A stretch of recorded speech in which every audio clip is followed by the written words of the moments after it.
Hello everyone, আমি অনিন্দিতা আর আমাদের channel অনি bits লাইফস্টাইলে স্বাগত জানাই। কাশ্মীর সিরিজের আজ আর একটা পার্ট নিয়ে আবার চলে এসেছি। এর আগে তো তোমাদের সাথে 3টে পার্ট শেয়ার করেই ছিলাম, আর আজকে যেটা শেয়ার করছি এটা কাশ্মীর থেকে আমরা কোথায় ঘুরতে যাচ্ছি ওটা। আর এখন যে ব্লগটা তোমাদের সাথে শেয়ার করছি এটা হচ্ছে মার্চ মাসের 1 তারিখে, মানে 1 মার্চ 2026-এর। তো আজকে আমরা সকাল সকাল একদম রেডি হয়ে নিয়েছি, রেডি হয়ে তো বেরিয়ে পড়ছি গুলমার্গ যাওয়ার উদ্দেশ্যে। যদিও আজকে রাস্তায় প্রচণ্ড ঝামেলার জন্য আমাদের গুলমার্গ যাওয়া হবে না, তো আমরা শ্রীনগরেই লোকাল যেসব সাইট সিন ছিল সেটাই ঘুরবো। তো কি হলো সেটাই তোমাদের পরপর বলছি। প্রথমে তো সকাল সকাল একবারে রেডি হয়ে আমরা চলে এসেছি ব্রেকফাস্টের জায়গাতে, ব্রেকফাস্ট করার জন্য। তো এখানে যা যা আইটেম ছিল অনেক কিছুই ছিল। এদিকে ব্রেড বাটার ছিল, ডিম ছিল, লুচি, তরকারি, মুড়ি, ঘুগনি, মানে যে যেরকম খাবে সব রকমই এখানে ছিল। তো আমরা এসেই আগে ভাবলাম খাওয়া দাওয়াটা করে নিই। আমি খেয়েছিলাম পোহা আর ডিম, সাথে ফ্রুটসও ছিল, চা কফি সবই ছিল। খাওয়া দাওয়া করে এবারে আমরা আমাদের গাড়িতে উঠে পড়েছি। আমাদের যাত্রা শুরু হলো। একদম সকাল সকাল হওয়ার কথা হলেও একটু লেটই হয়েছিল, প্রায় 9:30 বেজে গেছিল। এখন যে আমরা রেডি হয়ে বেরিয়েছি, আমরা কিন্তু গুলমার্গ যাব সেই উদ্দেশ্যেই আমাদের গাড়ি রওনা হয়েছিল। কিন্তু এই সময় তো প্রচণ্ড ঝামেলা হয়েছিল ইরানের একটা ব্যাপারের জন্য। তোমরা হয়তো অনেকেই নিউজে শুনেছ যে ওই সময় কাশ্মীরেও একটা খুব বাজে অবস্থা হয়েছিল। মানে খামেনির মৃত্যুর জন্য যে একটা অসন্তোষের সৃষ্টি হয়েছিল, এটা কিন্তু কাশ্মীরেও প্রচণ্ড পরিমাণে প্রভাব ফেলেছিল, যার ফলে এখানে প্রত্যেকটা রাস্তা বন্ধ করে দিয়েছিল। ওরা প্রতিবাদ মিছিল বার করেছিল, আর রাস্তায় অনেক ঝামেলাও হয়েছিল। তো রাস্তা বন্ধ করে দেওয়ার কারণে আমরা হাফ অবধি গিয়েও ফাইনালি আমরা গুলমার্গে যেতে পারি না। আর ওদিন সকাল থেকেই চারিদিকে দোকানপাট, পাবলিক ট্রান্সপোর্ট সব কিছুই বন্ধ ছিল। কিন্তু আমরা ভেবেছিলাম হয়তো আমরা চলে যেতে পারবো, কিন্তু রাস্তায় বেরিয়ে দেখি এক একটা করে প্রত্যেকটা রাস্তাই বন্ধ। সবই বন্ধ হওয়ার কারণে আর অন্য কোনো রুটও ছিল না, তো আর কোনো অপশানও নেই আমাদের কাছে। প্রায় রাস্তায় আমরা 3 ঘন্টা মতো গাড়িতে দাঁড়িয়ে আছি, যদি যাওয়া যায় আর কি। কিন্তু যত সময় যাচ্ছিল তত অবস্থা আরও খারাপ হচ্ছিল। তো আমরা বেরিয়েও ওখানে প্রায় 1টা 1:30 অবধি ওয়েট করেও কোনোভাবেই ওই দিনকে আর গুলমার্গ যাওয়া সম্ভব হয়নি। তার সাথে রাস্তায় তো অনেক লোকজন প্রতিবাদ মিছিলে ভরে গেছিলো, যদিও সেইগুলো তো আর ভিডিও করা সম্ভব না। আমরা হয়তো কলকাতায় বসে এগুলো বুঝতে পারবো না, বা সব তো অত নিউজে দেখানো হয় না। ওই সময় আমরা যেহেতু ওখানে ছিলাম, ওখানের অবস্থা দেখে আমরা বেশ ভয়েই ছিলাম। এই দেখো, এটা হচ্ছে ঝিলাম নদী। ঝিলাম নদী ক্রস করলাম। এটা তো তোমাদের আগের দিনও দেখিয়েছিলাম। তো যাই হোক, আমরা তো মানে সকাল সকাল প্রথম দিন, আজকে আমাদের ঘুরতে যাওয়ার ফার্স্ট দিন, গিয়ে যেহেতু ঘুরতে পারিনি ফিরে আসতে হলো। ওদিকে আমাদের গুলমার্গের গন্ডোলার টিকিটও সবার কাটা ছিল, কিন্তু ওগুলো তো কিছু করার নেই, মানে পৌঁছতেই পারিনি ওই অবধি, তো কী করা যাবে। তো ওই নিয়ে সবার মন খারাপ হয়ে যায়, কিন্তু ফাইনালি একটা তো প্ল্যান করতেই হবে।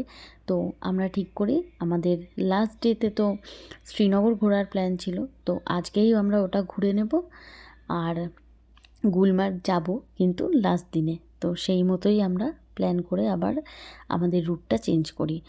তো আজকে আমরা ঘুরবো হচ্ছে শ্রীনগরের লোকাল যে সাইট সিনগুলো ওগুলো। যদিও খুব বেশি ভিড় ছিল না, কারণ এই ঝামেলার জন্য দেখো রাস্তায় কোনো সেভাবে লোক নেই, বা ওদের স্কুল কলেজ সব কিছু বন্ধ করে দেওয়া হয়েছিল। একটা দোকান পর্যন্ত খোলা ছিল না, শুধু ওষুধের দোকান খোলা ছিল, তাও সব খোলা ছিল না।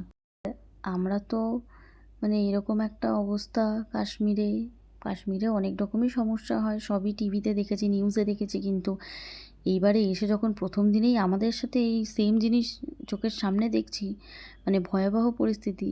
আমরা প্রত্যেকটা মানুষ ভীষণ ভয়ে ছিলাম যে যেই অবস্থায় আটকে গেছিলাম আমরা সেখান থেকে, মানে তখন মনে হচ্ছিল যে ঠিক আছে ঘুরতে যাওয়ার মন খারাপ তো আছেই, কিন্তু এখান থেকে ব্যাক করতে পারলেই যেন ভালো হয়। আর আমরা যখন সকালে বেরিয়েছিলাম তখন কিন্তু সেইভাবে কিছু বুঝতেও পারিনি। হসপিটাল আছে এখানে, দুটো তিনটে দেখলাম হসপিটাল। গাড়ির সমস্যা, রাস্তার সমস্যা। রাস্তার অনেক উন্নত কিন্তু না শ্রীনগর। অবরোধে না, প্রতিদিন রাস্তায় হচ্ছে। তো এইখান থেকেই মেন আমাদের গাড়িটা আটকে দেওয়া হয়েছিল। প্রায় 3 ঘন্টা আমরা এখানে দাঁড়িয়েছিলাম। শুধু আমাদের গাড়ি না, আরও অনেক ট্যুরিস্ট এখানে থেকে মানে ফেরত গেছে আর কি। এইখান থেকেই শুরু হয় সমস্যাটা। তো সব ট্যুরিস্টের গাড়িই আবার মানে ব্যাক করতে হয়, আমরাও ব্যাক করি, কোনো অপশান যেহেতু ছিল না। তো যাই হোক, আজকে তাহলে এই পর্বে তোমাদের সাথে এই শ্রীনগরে কোথায় কোথায় ঘুরলাম সেটাই শেয়ার করছি।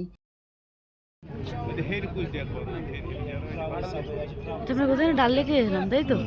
আমরা যাই হচ্ছে নিশাদবাগ মানে মুঘল গার্ডেন। তো মুঘল গার্ডেনটা কিন্তু খুব সুন্দর জায়গা। এই জায়গাতে আমাদের আসার কথা ছিল হচ্ছে লাস্ট দিনে মানে 4 তারিখে, কিন্তু আজকে 4 তারিখের ঘোরাটাই আমরা করব, 1 তারিখে আর কি। তো এই দেখো বেশ ফাঁকা ছিল, ডাল লেকের এখানটাও কিন্তু খুব ফাঁকা, মানে লোকাল যেসব লোক তারা কেউ ছিল না, শুধু কিছু ট্যুরিস্ট ছিল, তাও খুব বেশি ট্যুরিস্টেরও ভিড় ছিল না, মানে ওনাদের কাছেই জানতে পারি যে অন্যদিন আরও ভিড় থাকে। তো একদিকে সুবিধা, আমরা ফাঁকায় ফাঁকায় বেশ ভালোই ঘুরেছি, কিন্তু আর একদিকে আবার মনে সবারই প্রচণ্ড ভয় কাজ করছিল যে কখন কোন সমস্যার মধ্যে আমরা পড়ি আর কি। তো এই যে প্রথমেই চলে যাবো, এই দেখো মুঘল গার্ডেন নিশাদবাগ যেটাকে বলে।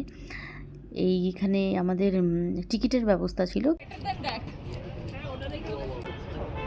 লাগছে ভালো লাগছে।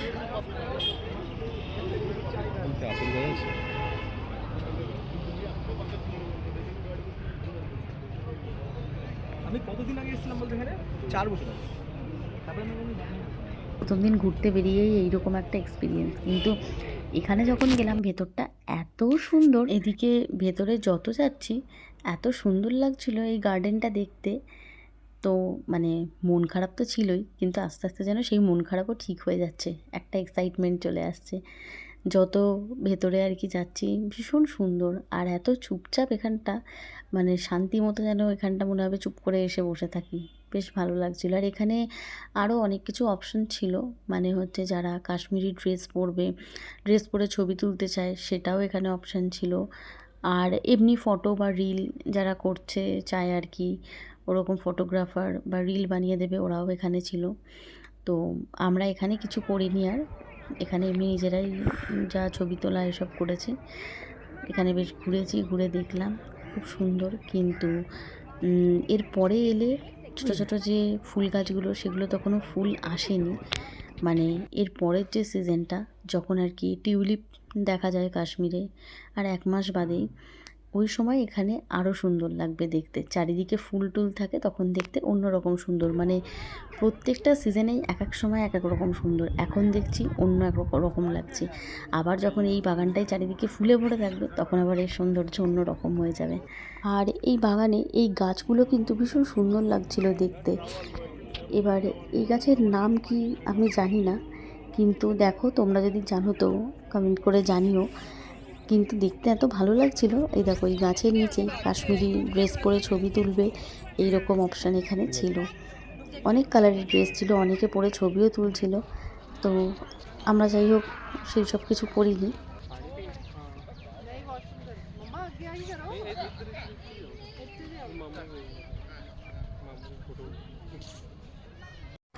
আর এখন তো আমরা এটা রয়েছি হচ্ছে মুঘল গার্ডেনে, মানে নিশাদবাগ যেটা। এরপর আজকে যাব হচ্ছে আরও 2টো জায়গায়, সেটা হচ্ছে চশমশাহি ওই জায়গাটাতে, পরিমহল, এই 2টো জায়গায় যাব। এছাড়া বিকেলে কিন্তু ডাল লেকে ঘুরবো, আর ডাল লেকের যেটা শিকারা রাইড ওটাও কিন্তু আজকেই করব। ওইটা তো আরও ভালো লাগছিল, আর ওটাও তোমাদের ব্লগে শেয়ার করব, যদিও আজকের ব্লগে ওটা শেয়ার করব না, কারণ তাহলে তো ব্লগটা অনেকটা বড় হয়ে যাবে, তোমাদেরও অতক্ষণ দেখতে ভালো লাগবে না। তাই জন্য আজকের এই ব্লগে এই যে আমরা মুঘল গার্ডেনটা ঘুরলাম নিশাদবাগ, এইটাই শেয়ার করছি। আর নেক্সট যে ব্লগটা শেয়ার করব ওটাতে তোমাদের সাথে বাকি যে জায়গাগুলো সেই জায়গাগুলো দেখাবো। বাইরে কিন্তু অনেক খাবার দোকানের অপশান ছিল, ম্যাগি ছিল, কর্ন ছিল, আইসক্রিম, ফুচকা, আর টুকটাক কিছু মানে জিনিস যেগুলো গিফট আইটেম দেওয়া যায়, তো সেই সবও কিছু বিক্রি হচ্ছিল। এখান থেকে আমরা খেয়েছিলাম সুইট কর্ন খেয়েছিলাম, আর কুলফি আইসক্রিমও খেয়েছিলাম, কারণ ওই সময় আর খুব হেভি কিছু খাবো না তাই, কারণ পরপর ঘোরাও রয়েছে। এরপর আবার নেক্সট যে জায়গাটায় যাচ্ছি ঘুরতে সেইখানে উদ্দেশ্যে রওনা হয়ে গেছি। এই দেখো ডাল লেকটাও পুরো ফাঁকা, অন্যদিন কিন্তু আরও অনেক ভিড় থাকে। কিন্তু আজকে যেহেতু এখানের মানে অবস্থা খুবই খারাপ, প্রচণ্ড ঝামেলা হচ্ছে, যদিও সেটা আমি তো কিছুই ভিডিওতে দেখাতে পারবো না, ওগুলো ভিডিওতে দেখানো যায় না। তাই জন্যই রাস্তাঘাট একদম ফাঁকা, মানে খুবই অল্প কিছু লোকজন ছাড়া আর কেউই নেই। আর আজকে তো যাও বা আছে, মানে যত কালকে বা পরশু অবস্থা আরও খারাপ হবে। তার জন্য আমাদের এই ঘোরার যা প্ল্যান সেটাও আমরা অনেকটাই চেঞ্জ করব। সেইগুলো সবই তোমাদের সাথে শেয়ার করব পরবর্তী যে ব্লগগুলো সেটাতে। তো তোমরা দেখো, ভালো লাগবে। আর আজকের ব্লগটা কেমন লাগলো সেটা কিন্তু অবশ্যই জানিও। ভালো লাগলে লাইক শেয়ার কমেন্ট করো। আর নেক্সট ব্লগ নিয়ে আবার খুব তাড়াতাড়ি চলে আসব। এই কাশ্মীর সিরিজের যে পরের পার্টটা আর কোথায় কোথায় গেলাম সেটা তোমাদের সাথে খুব তাড়াতাড়ি শেয়ার করব। আর তার জন্য কিন্তু চ্যানেলটা অবশ্যই সাবস্ক্রাইব করে ফলো করে রেখো। নেক্সট ভিডিওটা তাড়াতাড়ি করেই দেখতে পারবে। Thank you.